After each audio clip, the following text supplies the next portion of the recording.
කාලගුණය පිළිබඳ අපදා කළමනාකරණ මධ්‍යස්ථානය විසින් නිකුත් කරන විශේෂ නිවේදනය.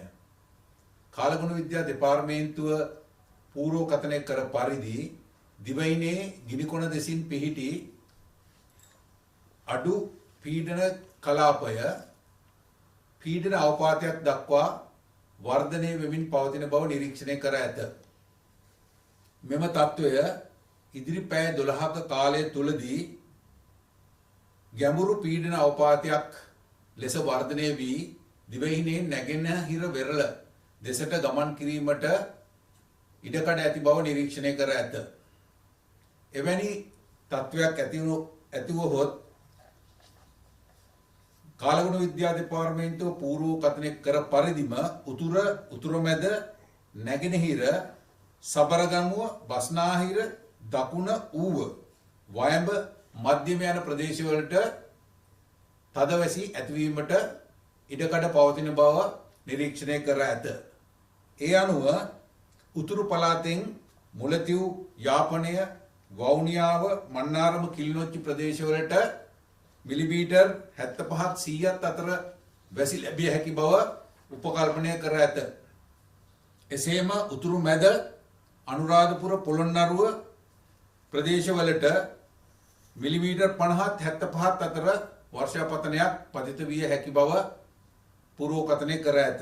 එසේම නැගෙනහිර පළාතෙන් තිරිකුණාමලය අම්පාර මඩකලපුව ප්‍රදේශවලට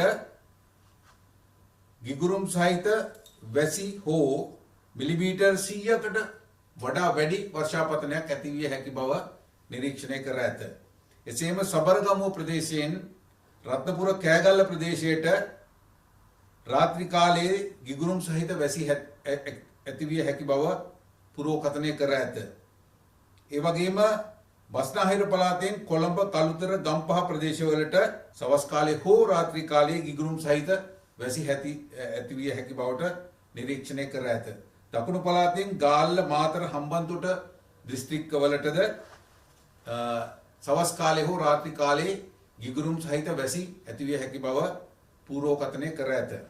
ඒ වගේම ඌව පළාතෙන් මොනරාගල බදුල්ල දිස්ත්‍රික් සඳහා විටින් විට ගිගුරුම් සහිත වැසි ඇති විය හැකි අතර මිලිමීටර් 100ක පමණ වර්ෂාපතනයක් පතිත වේවයි උපකල්පනය කර ඇත. එසේම මධ්‍යම පළාතෙන් මහනුවර නුවරඑළිය මාතලේ ප්‍රදේශවලට මිලිමීටර් 75ත් 100ත් අතර වර්ෂාපතනයක් පතිත වීමට ඉඩ ඇති බව පූර්වකථනය කර ඇත. මෙය ජනවාරි 8, 9, 10 දින සඳහාම මේ ආකාරයටම වැසි ලැබිය හැකි බව වාර්තා කර තියෙනවා.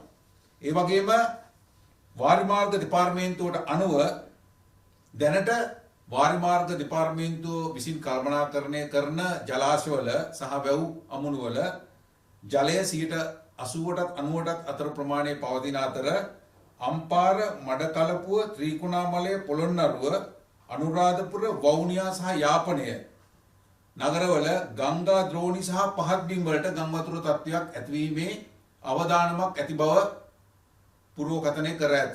මහවැලි ආශ්‍රිත මහවැලි අධිකාරිය සතු ජලාශවල ජල මට්ටම වැසි ජලය ලබා ගැනීමට හැකිවන පරිදි අවදානමක් නොමැති ආකාරයට කළමනාකරණය කර ඇති බව මහවැලි අධිකාරිය විසින් දන්වා තියෙනවා. ඒ වගේම ජාතික ගොඩනැගිලි පරීක්ෂණ ආයතනය දැනුම් දීලා තියෙනවා level 1 එහෙම නැත්නම් yellow කියන අනතුරු ඇඟවීම නිකුත් කරලා තියෙනවා බදුල්ලේ මීගහ කිවුල ලුණුගල වැලිමඩ පස්සර හාලියල යන ප්‍රදේශවලට ප්‍රාදේශීය ලේකම් කොට්ටාස සඳහා level 1 yellow අවදානම නිකුත් කරලා තියෙනවා. ඒ වගේම මහනුවර දොළුව ප්‍රාදේශීය ලේකම් කොට්ටාසයට level 1 එහෙම නැත්නම් yellow එහෙම නැත්නම් කහ නිවේදනය නිකුත් කර තියෙනවා. ඒ වගේම මාතලේ අඹන්ගඟ කෝරළේ ප්‍රාදේශීය ලේකම් කොට්ටාසයට level 1 එහෙම නැත්නම් කහ නිවේදනය නිකුත් කරලා තියෙනවා. මොනරාගල බිබිල කොට්ටාසය සඳහා බිබිල ප්‍රාදේශීය ලේකම් කොට්ටාසය සඳහා yellow එහෙම නැත්නම් කහ නිවේදනය නිකුත් කරලා තියෙනවා. ඒ වගේම level 2 එහෙම නැත්නම් amber වර්ණයෙන් අවවාදය නිකුත් කරලා තියෙනවා. කන්ද කැටිය බදුල්ලින් කන්ද කැටිය ප්‍රාදේශීය ලේකම් කොට්ටාශයට,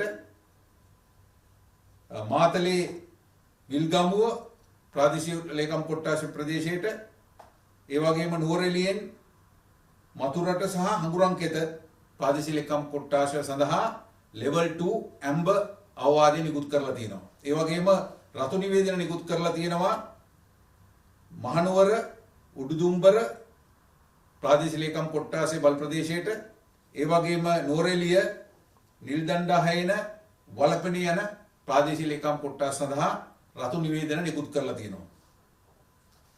ඒ අනුව අපි ජනතාවගෙන් ඉල්ලා සිටිනවා මේ පිළිබඳ අවධානයෙන් සිට ඒ වගේම රතු නිවේදන ඇති ප්‍රදේශවලින් ආරක්ෂිත ස්ථාන කරා යොමු වෙන ලෙස ජනතාවගෙන් ඉල්ලා සිටිනවා. ඒ වගේම මෙම තත්ත්වය සඳහා ශ්‍රී ලංකා යුද හමුදාව කණ්ඩායම් 80කින් යුත් සාමාන්‍ය බටපිරිස් වලට අමතරව කණ්ඩායම් 80කින් යුත් සොයා ගැනීම සහ බේරා ගැනීම කණ්ඩායම් 80ක් යොදවලා තියෙනවා. නාවික හමුදාව සියලුම ප්‍රදේශවල බෝට්ටු ස්ථානගත කරලා තියෙනවා. ඒ වගේම ගුවන් හමුදාව වීරවිල, පාලවි, රත්මලාන, හිඟුරක්ගොඩ, අනුරාධපුරය, පලාලි යන ස්ථානවල හෙලිකොප්ටර් යාන ස්ථානගත කරලා තියෙනවා හදිසි අවස්ථාවකදී ක්‍රියා කිරීමට. ඒ වගේම බීච් ක්‍රාෆ්ට් වර්ගයේ ගුවන් යාන ත්‍රිකුණාමලය සහ රත්මලාන ගුවන් කඳවුරු වල සූදානම් කරලා තියෙනවා. ඊට අමතරව ශ්‍රී ලංකා පොලිසිය, සිවිල් ආරක්ෂක දෙපාර්තමේන්තුව හදිසි අවස්ථාවකදී ජනතාවට සහාය වීම සඳහා සූදානම් කරලා තියෙනවා. ඔබ කවුරුත් දන්නා පරිදි ත්‍රිවිධ හමුදාව සහ පොලිසිය, සිවිල් ආරක්ෂක බලකාය වගේම වෙරළ ආරක්ෂක බලකායත් දැනුම් දීලා තියෙනවා මේ සඳහා සූදානම්ව සිටින්න කියලා. ඒ නිසා සියලුම දෙනාගෙන් ඉල්ලා සිටිනවා කාලගුණ විද්‍යා දෙපාර්තමේන්තුව සහ ජාතික ගොඩනැගිලි පරීක්ෂණ ආයතන නිකුත් කරන ලද රතු නිවේදන සහ ඇම්බර් සහ කහ නිවේදන ඒවාට අනුකූලව අවධානයෙන් සිට සුරක්ෂිත ස්ථාන කරා යොමු වෙන ලෙස